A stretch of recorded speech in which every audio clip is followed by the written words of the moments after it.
How to fix network lag, high ping, and packet loss in World of Warcraft. So if you want to fix the network lag, high ping, and packet loss in World of Warcraft, then what you need to do is first you just need to simply open up your browser, and then you need to search is World of Warcraft down. So you'll get the first website. You need to click on that. And then if you scroll down, as you can see that it says user reports show no current problems with World of Warcraft.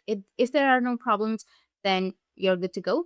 But if you have some kind of problems, you will have some fluctuations right here. So if there are any problems, then just wait for a few hours and your problems might be fixed.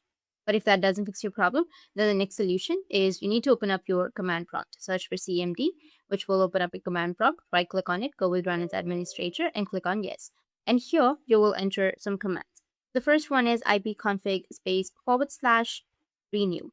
Then go with the next command, which is ipconfig space / flush DNS, and hit the enter. Once you hit the enter, just wait for a few seconds, and then you need to go with the next command, which is ipconfig space / release. Then hit the enter again.